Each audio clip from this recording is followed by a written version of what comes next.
The Angry Marks Podcast Network is brought to you by WrestleWork, a social network to connect, create, and share everything about pro wrestling. Check it out today at WrestleWork.com. You're listening to the SmackDown RunDown on the Angry Marks Podcast Network.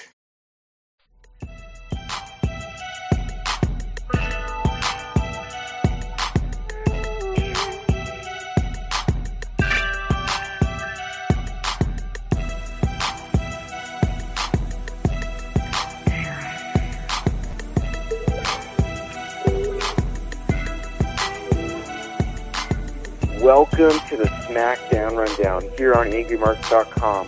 For now, I am your host, Jordan Garber, and our co-host once again for tonight is Rob the Mini. The one you love to hate is in the house.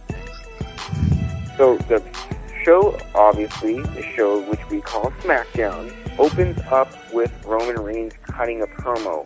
During that promo, Mark Henry comes out and he explains how his money is on Roman Reigns to win the main event of WrestleMania.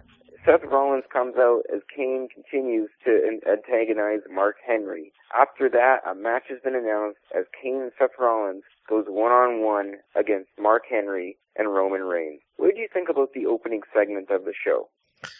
I mean, I didn't like the fact that they went so deja vu. You know what I mean? Like with having Reigns come out and then having Henry come out. And I thought it was just weird how like they basically dragged poor Mark Henry out of retirement just to endorse Reigns. And it's just, I don't know how many times they gotta try to pull this gimmick to get this kid over till they realize no matter who they drag out there and give this kid the thumbs up, it's not gonna work.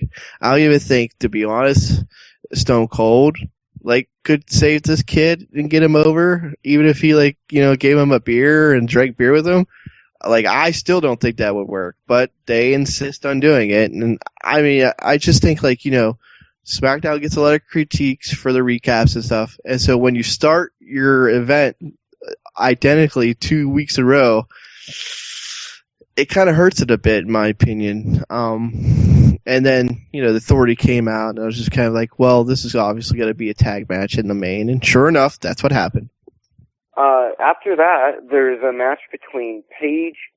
Personally, before I go to the story, I thought the opening segment was really good. I thought it was a good dynamic. It was, oh my god, I can't even speak.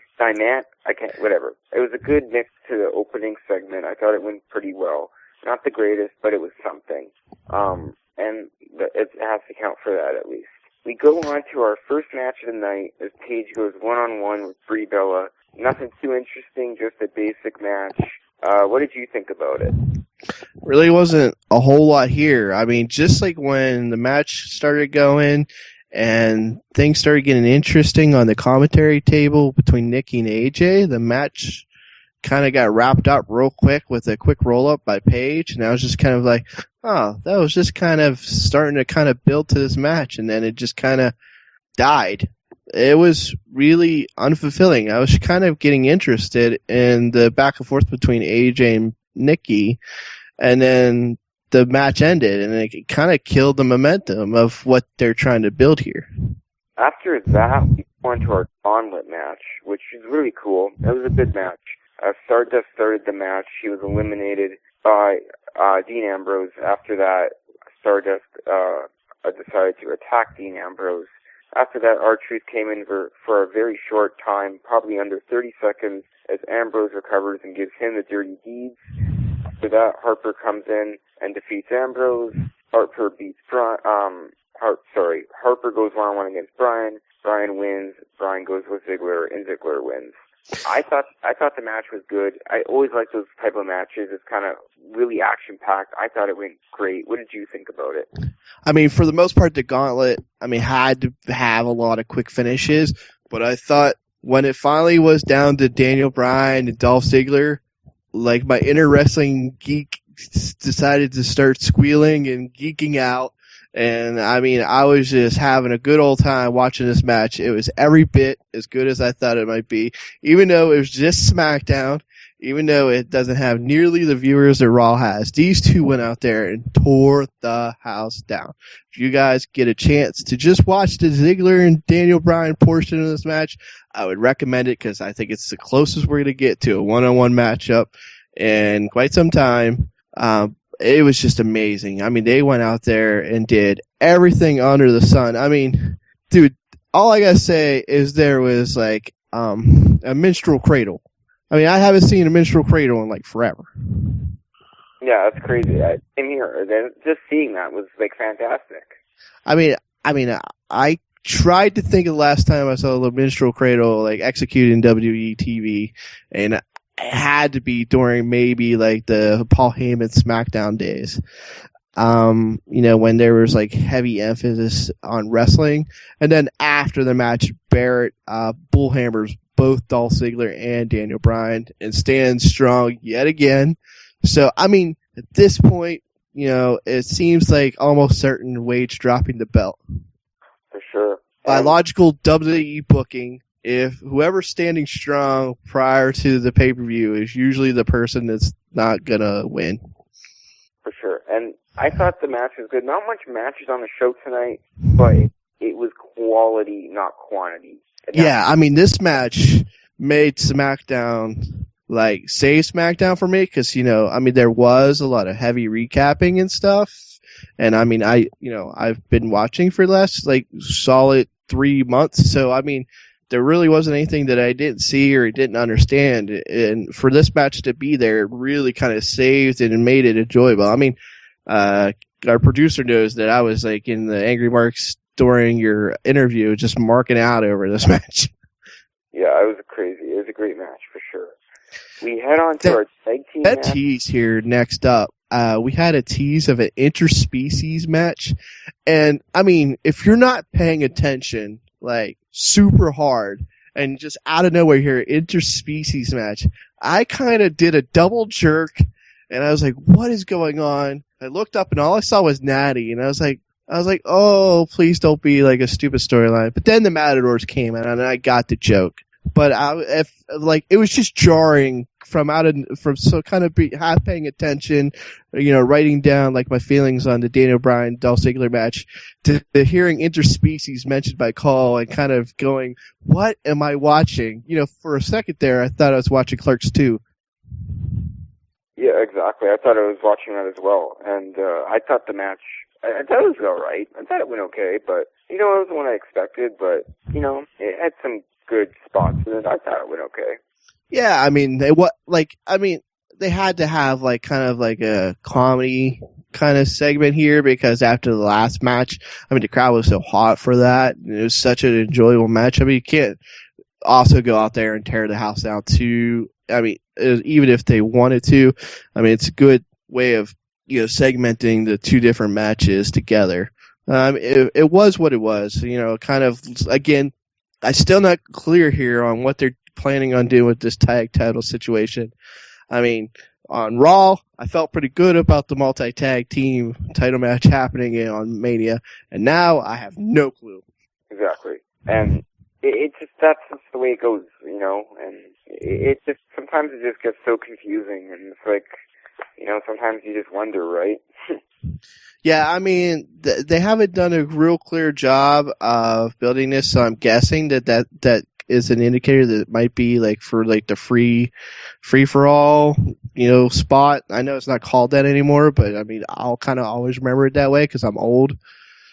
So, I mean, it's just kind of interesting to see like whether or not they're gonna pull the trigger on this match or not. I mean, they've teased it enough to where I kind of could see it happening. They've hinted at it strongly in the past, stronger, but then on this SmackDown they kind of went backwards a bit. For sure, and this is shaping up to be a very short episode of SmackDown Rundown, as we are already at our main event, as it was originally set to be Seth Rollins and Kane against Mark Henry and Roman Reigns. Mark Henry's music plays, but he's backstage and he's injured and medical attendants are helping him out. So that means Mark Henry is out of the picture. So now we have Seth Rollins and Kane going one-on-one with Roman Reigns. A nice, good flow throughout the match. but Roman Reigns once again remains victorious and continues to prove to everyone that he is ready for Brock Lesnar at WrestleMania and that he believes that he can do it. Personally, I thought the match went well. What did you think? I have one of those Angry Mark nitpicks that, like, I want to hear what you think about this nitpick. But, okay, as soon as that video aired, as soon as Reigns knew he was on his own, wouldn't it made a whole ton of sense that as soon as Kane and Rollins came out, the ultimate badass thing for him to do would be to get out of the ring and just charge up the ramp. And the heels could have cut him off and dragged him back down to the rope, and then when they tried to throw him in, that's when he swung the match back in his favor. I mean, wouldn't that have been a better setup? I think you got a point there. Or what we've seen is at the end of the show is Orton comes out and attacks the security guards. Why doesn't Orton come into that match and become Roman Reigns' partner since Orton get past security and be in this match? Well, because technically, if we're going to go by WWE logic, for right now, not by past standards, but for right now, the only people with that authority to do that, because there are no GMs right now, would be the authority. So why would they approve Randy Orton to do that? Stupid me, you do have a point, but if you refer to the past and the logic of the past, or maybe TNA style or whatever, that would make perfect sense. Oh, absolutely. But, I mean, with the current storyline of WWE, it makes more sense to do it this way. For sure. But, as I said...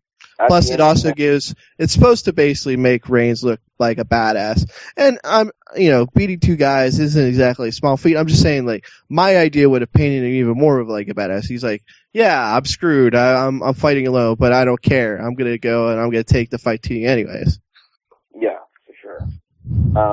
After that, like I was saying earlier, Orton comes out and attacks security. He got past the security. Obviously, okay, before I get to this, if you see security angle of security blocking a wrestler off, that always means that the wrestler of the security is blocking the wrestler off from entering the building, all those segments that you see. All the time, the wrestler is going to break through the security and break into the building and make a huge pop. That's what wrestling is. That's what's going to happen. So if you guys are listening and that happens next time, understand that the guy is going to show up to the venue and he's going to kick ass. You know what I mean? It's just it's really predictable.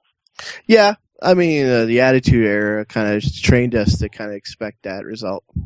But that's pretty much it. Orton comes in, attacks security. We'll still go on about other stuff, maybe previewing WrestleMania and all that. But if you absolutely don't want to talk about Mania, I have like a rant. If you want to hear my entertaining rant. I want to hear an entertaining rant, but before that, give us... Okay, so this has nothing to do with wrestling. I'll rant I don't know what to rant about, but before we get on to rants, what do you give SmackDown out of 5? Because of the Daniel Bryan and Dolph Ziggler match, I think that puts it at a 4-star. But, you have to ignore everything else. Just watch it for that. Because, if that match was on Mania, just as, on Mania, that would be, a 4-star match. I thought it was good. I thought it was a good show. I'm going to give it a 3.5. 3.5? That's not too bad. Considering that it was kind of recap heavy and stuff like that, yeah, that's pretty good. That's pretty good rating. They really they kind of threw us a bone by putting that match in there. And there was lots of promos in the show, too, promoting the matches at Mania and all of that. So you need to expect that because they're building up to the Mania. That's the whole point. Especially the next week is going to be really aggressive. For sure. Now, you wanted to say a rant. What was your rant?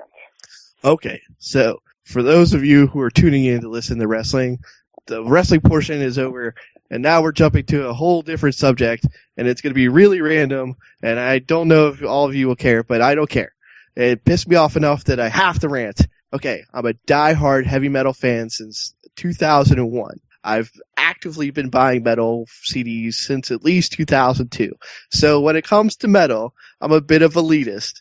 I don't really appreciate a lot of the really popular bands. I usually hate them, and I usually hate their fans with a fiery passion.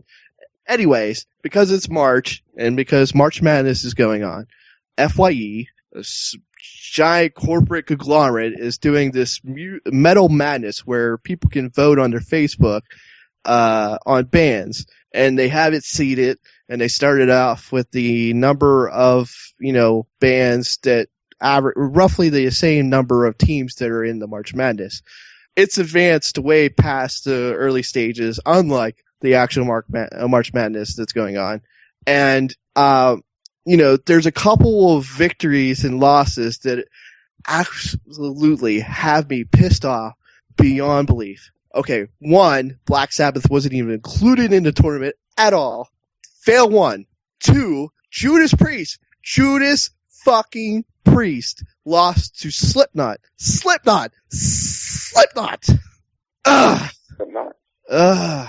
And there was a couple other devastating, heartbreaking losses. Exodus, I don't know if anybody really knows who they are, but they're like a thrash band that's outside of the popularity of Megadeth and Metallica, but they're just as kind of hallowed names because they've been around and they never really went away, unlike some of the other thrash bands.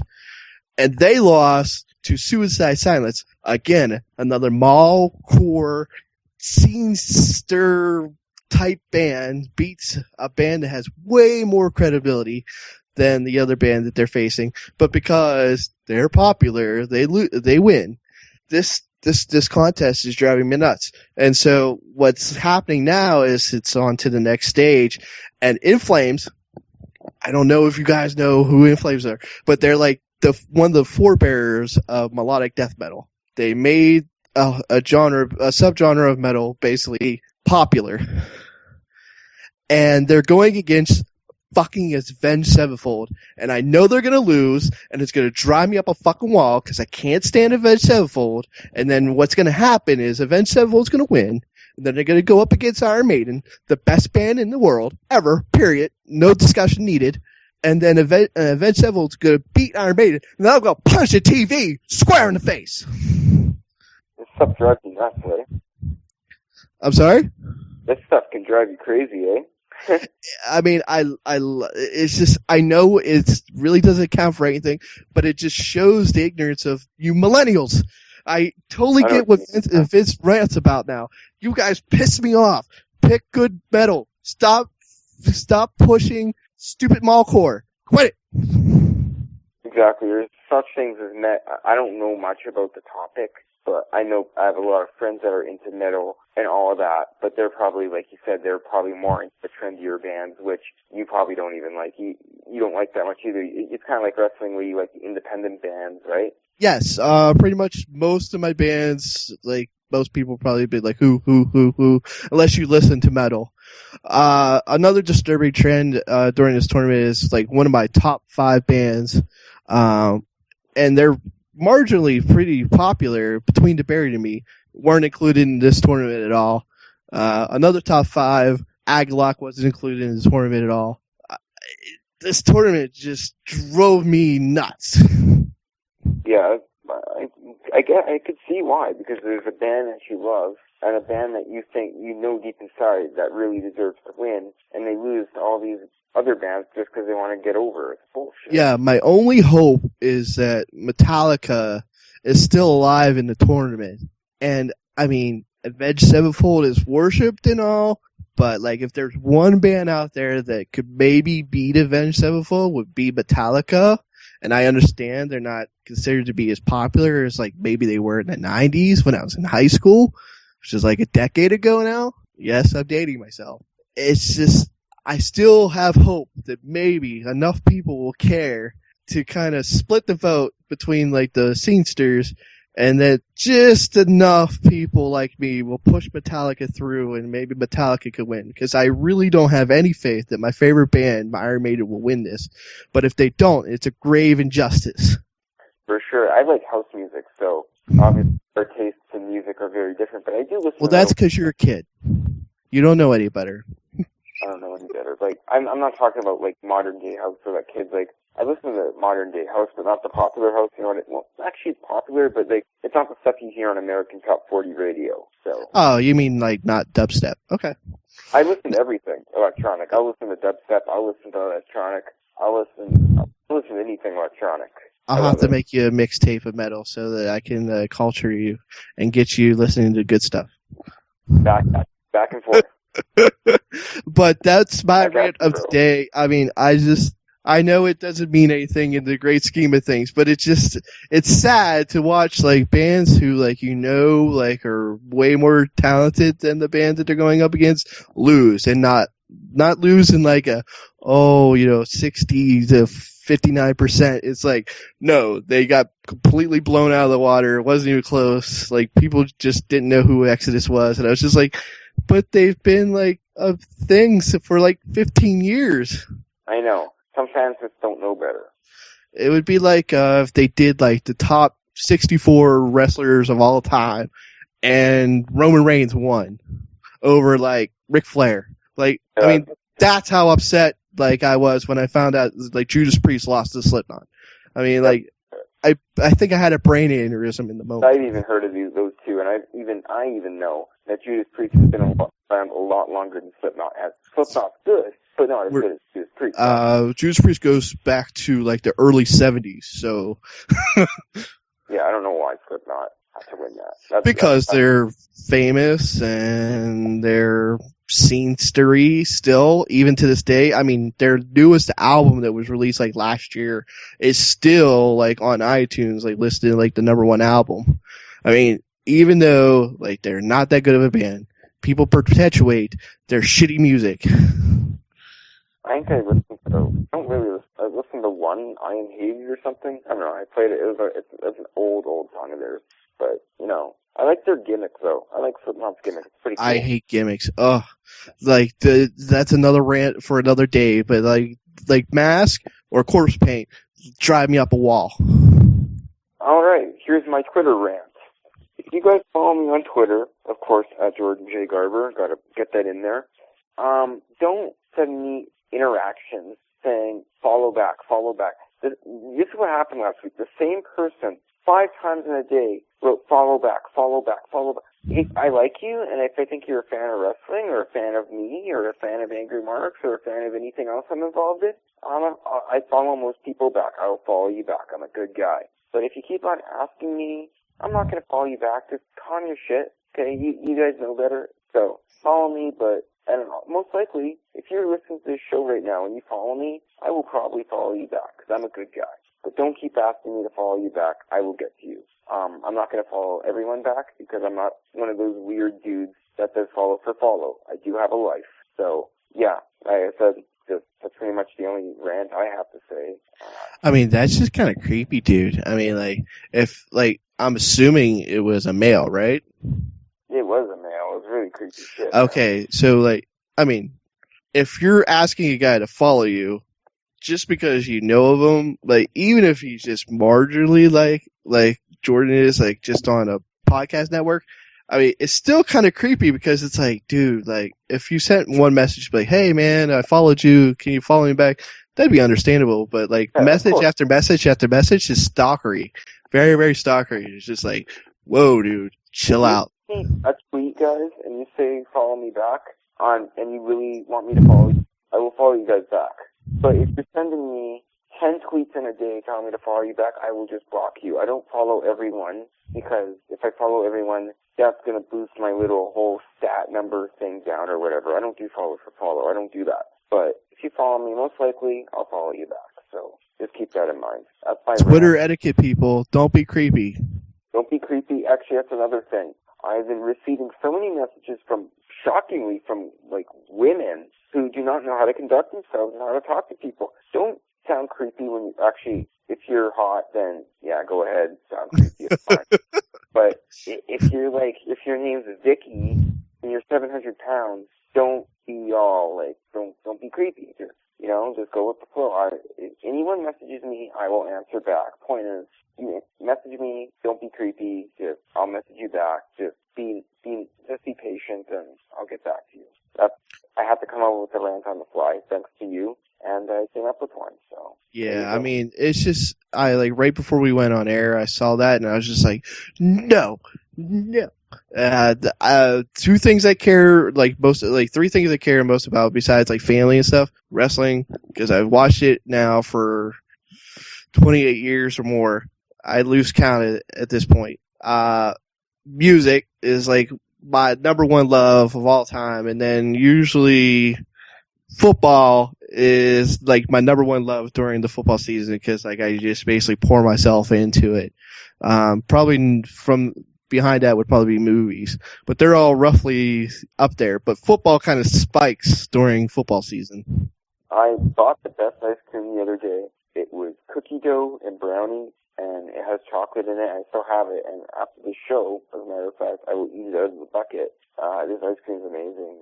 If you find brownie and cookie dough ice cream, get that too. Obviously, we're talking about these random things is because we want to fill up the time on our show and continue to entertain all the fans here of AngryMarks.com. Filling? No, that was just a rant off the top of my head. I just had to rant about it because it pissed me off. Every once in a while, to probably do that.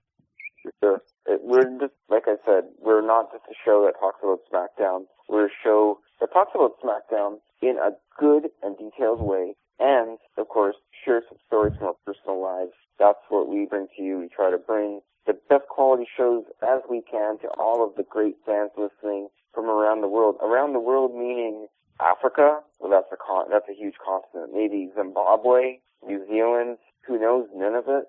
If they have computers up there, Mexico, Argentina, so everyone around, pretty much everyone from every country is listening to the show, except Antarctica. That wouldn't really be good, but I don't know. Right about now is where I wish that I would have kept on doing my Duolingo for German, because I was trying to teach myself how to speak German, and for a while there I was doing really, really good. I had both of the basics passed, and I was going to the advanced, and I kind of fell behind, and now I don't even know how to say hello to all those German people because I don't know how to follow through with anything in my life.